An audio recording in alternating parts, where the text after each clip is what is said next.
What's cracking? RPG, Fantasy Sports Report, Week 6 edition. RPG joining me again this week after a week hiatus. Ron Burgundy. What's cracking? Started a video last week. I filmed it. I thought I uploaded it, and then I didn't. So hopefully you got on my site. You check some stuff out. www.rpgfantasysportsdoc. That's doc.com, rankings, all that good stuff. Check it out along with this video. I'll do some good things for you. So let's go through a couple Week 6 injuries. The bye helped a lot of teams. Not as many injuries as the season started to go along here. At quarterback, everybody's pretty much good. Romo should be back strong after a bye, although he is going to be wearing a vest. Matt Schaub, small knee injury, shouldn't be anything. At running back, Brandon Jacobs, Joseph Adai, LeGarrette Blount, none have been officially ruled out. LeGarrette Blount, I just read a little while ago that he has like a grade 2 ACL tear or MCL tear. He could be gone multiple weeks. I don't think any of those guys play. Jacobs doesn't practice, and Adai, guys made a paper. I think it's safe to say all three of those guys will sit. Rashard Mendenhall, say he's a go. I still worry about the hamstring a little bit. I don't think he's going to get it 25 plus times, but he should play. Daniel Thomas comes out of the bye. You think he's going to be healthy. He's got a little tricky hamstring. It's something he already fought with in the preseason. He only practiced on a limited basis today, which is Thursday, so make sure you watch him there.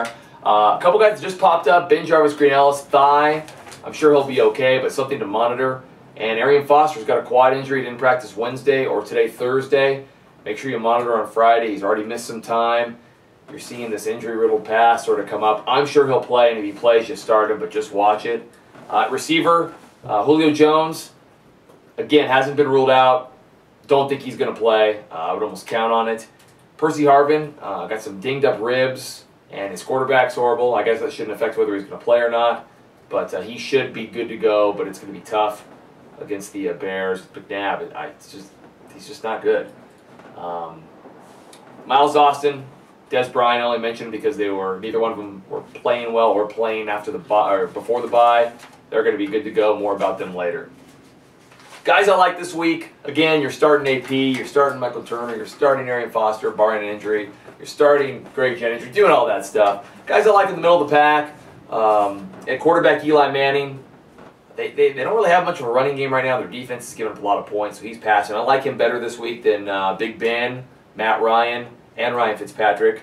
Cedric Benson, we keep thinking he's going to get suspended, and he just keeps playing. Now he's got a great matchup against the Colts this weekend. I like him better than Sean Green, Javid Best, and Ben Jarvis Green-Ellis. Mark Ingram, again, is sort of a three-headed monster there, but I do expect Tampa Bay to be behind early and the Saints to be able to run the ball in the second half. I like Ingram for about 60 yards and a touchdown. He did it last week. It's sort of a gut call, but I like him better than an Ernest Graham or a Tim Hightower, who even knows if he's got a job, even a Ben Jarvis Green-Ellis. Miles Austin, Des Bryant. Both back, both top 10. I was tempted to put Austin as high as number 2 this week, behind Calvin Johnson, the Beast. But they're going to go crazy, health provided. Let's just hope they're both healthy because they're so fun to watch. They're going to blow up. I like them. They're each top 8 guys. Victor Cruz, 3 weeks in a row, you can't really argue. 1 week, 2 week, maybe it's a bit of an anomaly, but 3 weeks, he's had almost 400 yards, 3 touchdowns. I like him this week over Santonio Holmes, Anquan Bolden, even a Marcus Golston, and Fred Davis. I don't love Grossman. The Philly corners are solid. They're going to lock Santana Moss up, probably Gaffney. If Cooley sits, which he's had some setbacks with his knee, I like Fred Davis in like a top 5 position. I think he's going to have a big week. The Eagles can't stop the run. They cannot stop the tight end. I think Davis has a big day, and still a pretty decent day even if Cooley plays. Some guys I don't like, I just mentioned Grossman. Philly's defense against the pass, Moss and Gaffney don't have a lot of size.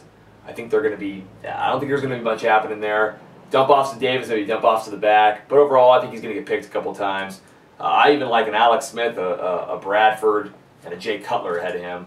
Javid Best coming off a huge game on Monday night. San Francisco locks up defensively. Patrick Willis is all over the place. Unless he breaks a long one, I think you got to temper expectations there. I like Sean Green, Felix Jones better than him. Again, you can check my rankings and see all this stuff. At receiver, Santana Moss, like I said, I think he's going to get locked up by not Osmawa, whoever's playing him, unless they can run the ball tremendously, which they could. I don't see him having a big game unless he breaks one. Again, you can't count on that kind of stuff.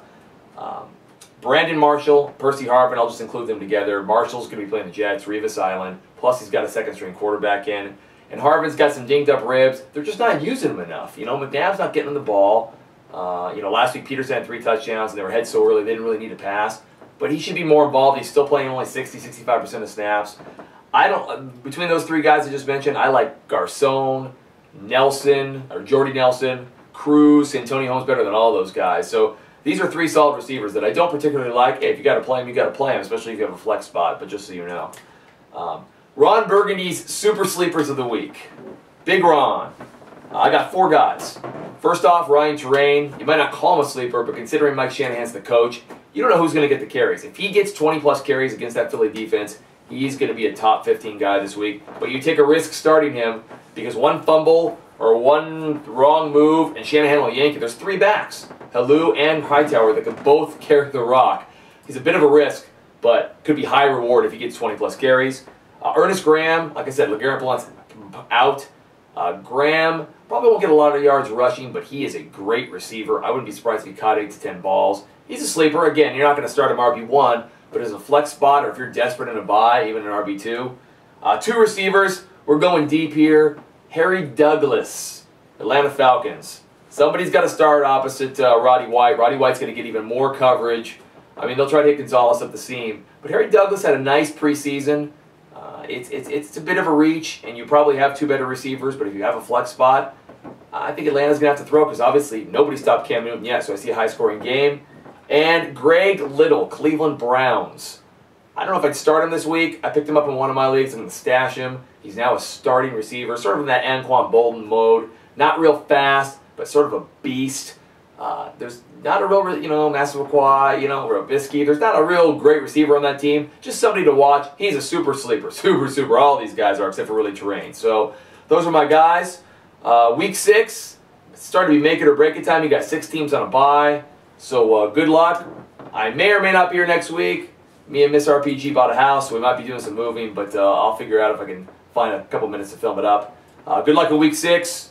I'm out of here. Thanks.